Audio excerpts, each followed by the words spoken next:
दोस्तों, आज मैं प्रारंभ करने जा रहा हूं शिवाशंकर त्रिवेदी के लिखे गए रेखाचित्र संझौती के दिए का वाचन। दोस्तों, सबसे पहले शिवाशंकर त्रिवेदी का मैं परिचय देना चाहूंगा। शिवाशंकर त्रिवेदी का जन्म एक खांटी किसान परिवार में हुआ। वे नेता बन सकते थे, नहीं बने। वे समग्र क्रांति आंदोलन के भागीदार बने। जेल में ही 19 माह बिताया। बीएचयू से बीएससी किया। अंग्रेजी साहित्य से पढ़ाई करके एक शिक्षक बन गए। उसी दौरान वे साहित्य की ओर उन्मुख हो गए। 1971 में उनका कहानी संग्रह आया, संझौती के दिए। श्री त्रिवेदी का मन एक वैज्ञानिक का था। छोटे भाई की आकस्मिक मृत्यु ने उन्हें गहन चिंतन में डाल दिया। वे सोचने लगे कि रोग लक्षणों के निदान की जगह रोगों के निदान पर कोई काम किया जाए। बड़े भाई डॉक्टर उमाशंकर तिवारी की सहायता से उन्होंने प्राचीन आयुर्वेद के अंतर्गत पोषक ऊर्जा पर गहन शोध अनुसंधान करके रोगों के निदान का रास्ता खोज निकाला। उनकी इस उपलब्धि पर जब किसी ने ध्यान नहीं दिया, तो उन्होंने आसन्न मृत्यु के दरवाजे पर खड़े कैंसर रोगियों पर पोषक ऊर्जा आजमाया और कैंसर पर विजय पाने का अभूतपूर्व और ऐतिहासिक रास्ता उपलब्ध कराया। उनके द्वारा स्थापित डीएस रिसर्च सेंटर आज मानवता की सेवा में लगा हुआ है और कैंसर विजेताओं की सूची में निरंतर नाम जुड़ते जा रहे हैं। उनकी मृत्यु के बाद अलमारियां खंगाली गई और जो कुछ प्राप्त हुआ उसके आधार पर श्री त्रिवेदी के साहित्य के पुनर्प्रकाशन का बीड़ा उठाया गया। इस कड़ी में उनका कहानी संग्रह संझौती के दिए आपके हाथ में है।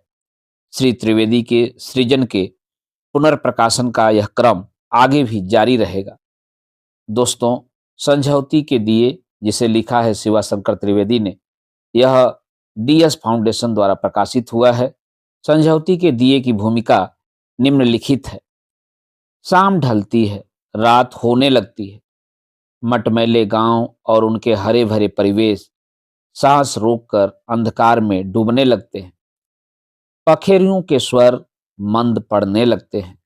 बुढ़िया फटी लुंगरी की चीट जांग पर रखकर सुघड़ बत्तियां पुर लेती है। तेल से गिली करके संझौती के दिए भारती है। बयार के जोखिम से बचाव के लिए आचर में छिपा हुआ आशा दीप घर के कोने कोने में चक्कर लगाता है, फिर दीवट पर बिठा दिया जाता है। सामर्थ्य के अनुसार प्रकाश बिखेर कर गीली बाती भभक उठती है और फिर बुझ जाती है। गांव के किनारे की चौपालों में कुछ देर तक जलने वाले दिए सरेह की पगडंडियों से गुजरते राहियों को केवल इतना ही संकेत करते हैं, कोई गांव है। अंधकार नित्य आया। माटी के गांव और उनके परिवेश उसमें नित्य डूबे। जांघ पर चीट रखकर बत्तियां नित्य पूरी गईं। संझौती के दिए नित्य जले। दियों की सामर्थ्य नित्य परास्त सी प्रतीत हुई। निश्चय ने प्राण फूंक कर उसे नित्य प्रज्वलित किया। अंधकार से लड़ने का आयोजन नित्य हुआ। आलोकमुखी मानव ने कभी हार नहीं मानी। नित्य नए निश्चय से उठता रहा। यह नित्य और नित्य और नित्य का संकल्प ही उसका इतिहास है, उसका स्वरूप है। अंधकार जड़ता है। जड़ता के पास केवल सामर्थ्य है। जीवन के पास सामर्थ्य भी है, निश्चय भी है। अंधकार आता है संशय और अनिश्चय लेकर। संझौती के दिए उठते हैं आलोक और निर्भयता का संकल्प लेकर। अतः संझौती के दिए प्रतीक भी हैं, सहारे भी हैं। धरती में दबा बीज अंकुरित होता है। कोमलता के तंतु जैसा अंकुरित छिलके का आवरण काट कर बाहर आता है। अंकुर तथा ऊपर के प्रकाश, आकाश मुक्त पवन एवं बृहत्तर जीवन के बीच एक जड़ चट्टान का अवरोध होता है। सामर्थ्य के टकराव में अंकुरित उस जड़िमा के सामने टिक नहीं सकता, किंतु जड़िमा के पास केवल सामर्थ्य है। सामर्थ्य की सीमा होती है, वह नपी तुली होती है। अंकुर में जीवन है। जीवन में आलोक का, विकास का, सौंदर्य का आग्रह होता है। निश्चय की विराटता होती है। अंकुर की सुकुमारता में निहित निश्चय जड़ता की चट्टान को तानता है, तोड़ता है, परास्त करता है और जड़िमा को तोड़कर जीवन लहराने लगता है। धरती को फोड़कर अंकुर प्रस्फुटित होता है। मुक्त आकाश में, मुक्त पवन में जड़ता विभंजनशील है, जीवन नहीं। अंधकार प्रकाश को मिटा नहीं सकता, प्रकाश अंधकार को मिटा सकता है। अतः संझौती के दिए आलोकमुखी निश्चय के प्रतीक अधिक हैं। महापौरुष का मूल्यांकन समाज की मान्यता करती है। महत् कार्य का निरूपण युग की आवश्यकता करती है। लोकप्रियता का निर्धारण लोकोपयोगिता करती है। समाज की मान्यता, युग की आवश्यकता और लोकोपयोगिता में जीवन के समग्र सौंदर्य का आग्रह कम होता है। काट छांट कर सुपाच्य बना लेने का आग्रह अधिक होता है। रुचि और सतर्कता का अंश विशेष होता है। एक अवयव के मूल्य पर दूसरे को विकसित कर लेने की चेष्टा प्रधान होती है। समाज, युग और लोग प्रेरित है। जीवन की समग्रता प्रेरणा नहीं, प्रवाह है। समग्रता इतिहास नहीं मांगती। इतिहास प्रेरणा का होता है, प्रवाह का नहीं। इतिहास सापेक्ष का होता है, निरपेक्षता का नहीं। संझौती के दिए सापेक्ष पर नहीं टिकते, वे प्रवाहित हैं। वे समग्रता के प्रतीक हैं, वे प्रतीक हैं।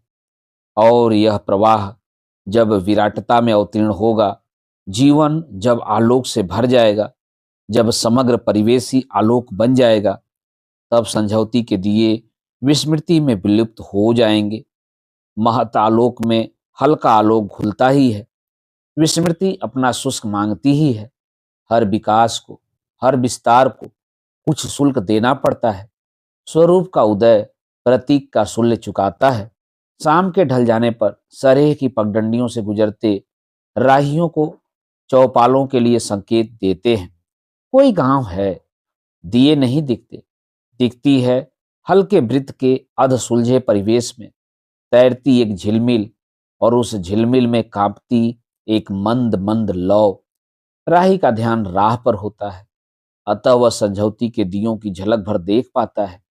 जीवन की अध संवरी पगडंडियों से गुजरते समय मैं भी संझौती के दियों की झिलमिलाहट भर देख सका।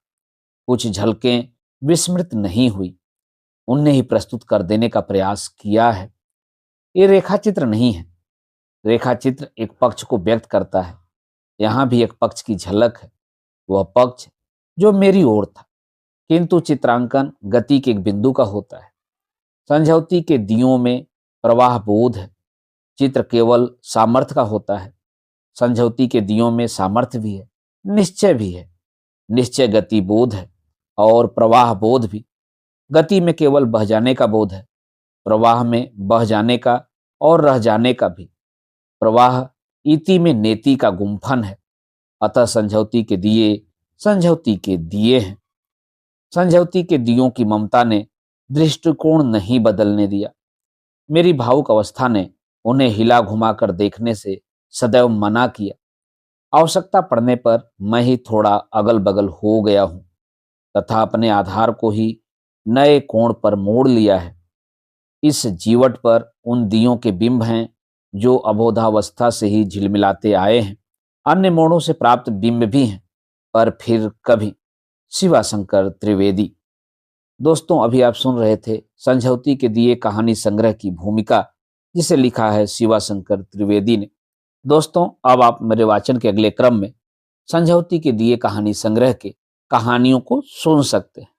तो जुड़े रहिए कथा, कहानी और उपन्यास के साथ। धन्यवाद। नमस्कार।